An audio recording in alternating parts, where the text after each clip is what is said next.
ഇന്ന് തന്നെ ഡൗൺലോഡ് ചെയ്യൂ. കാണൂ നിങ്ങളുടെ ഫേവറേറ്റ് ഷോസ്.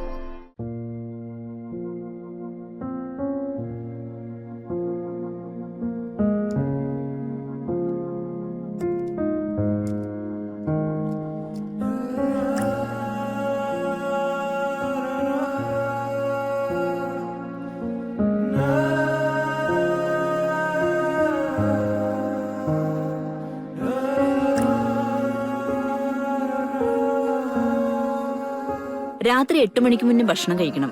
അത് കഴിഞ്ഞാൽ പിന്നെ ഒന്നും കഴിക്കാനും പാടില്ല.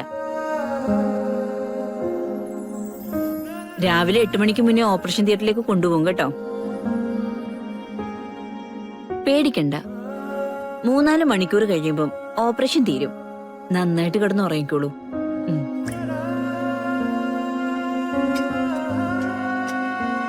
ഈ മരുന്ന് ഭക്ഷണം കഴിഞ്ഞിട്ട് കൊടുക്കണം കേട്ടോ.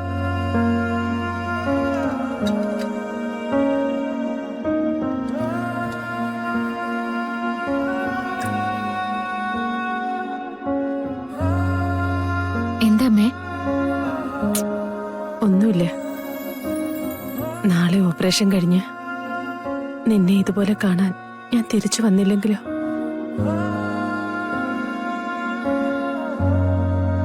എന്തിനാ ഇപ്പൊ ഇങ്ങനെയൊക്കെ ചിന്തിക്കുന്നെ? ഒരു ദിവസം ഈ ഹോസ്പിറ്റലില് എത്ര ഓപ്പറേഷൻ നടക്കുന്നുണ്ടെന്ന് അറിയാവോ? അമ്മ ഐസിയുൽ ഒരിക്കൽ കിടന്നതല്ലേ. അവിടെയെല്ലാം ഓപ്പറേഷൻ കഴിഞ്ഞ് വരുന്നവരില്ലേ? ഈ ദിവസങ്ങൾക്കിടയില് എത്ര പേരെ ഞാൻ കണ്ടതാണെന്നറിയോ? ഓപ്പറേഷനൊക്കെ കഴിഞ്ഞ് ചിരിച്ചും കൈവീശൊക്കെ പോകുന്നവരെ. അതുപോലെ തന്നെ കുറച്ചു ദിവസം കഴിയുമ്പോ നമ്മൾ ഇവിടുന്ന് സന്തോഷത്തോടെ യാത്ര പറഞ്ഞിട്ട് പോവും. ഞാനേ ദൈവത്തിനോട് ഒരു കാര്യമല്ലേ ചോദിക്കാറുള്ളൂ, എന്റെ അമ്മയ്ക്ക് ഒന്നും വരുത്തല്ലേ എന്ന്. അപ്പൊ പിന്നെ ദൈവം നമ്മളെ കൈവിടുവോ? എനിക്ക് വേറെ ആരുമില്ലെന്ന് ദൈവത്തിന് അറിയില്ലേ? വിഷമിക്കാൻ പാടില്ല, പ്രാർത്ഥിക്കണം, ഭക്ഷണം കഴിച്ചിട്ട് സമാധാനമായിട്ട് കിടന്നുറങ്ങണം. നാളെ മുതലേ അമ്മ ഒരു നല്ല ജീവിതത്തിലേക്ക് ചൂടുവെക്കാൻ പോവാ.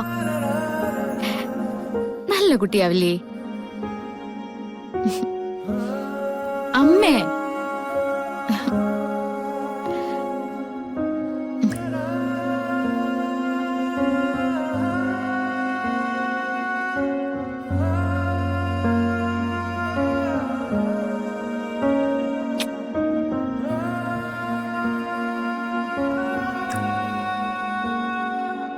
എന്റെ അമ്മയ്ക്ക് ഒന്നും പറ്റില്ല. അമ്മയ്ക്ക് മോളാ കാവലിരിക്കുന്ന.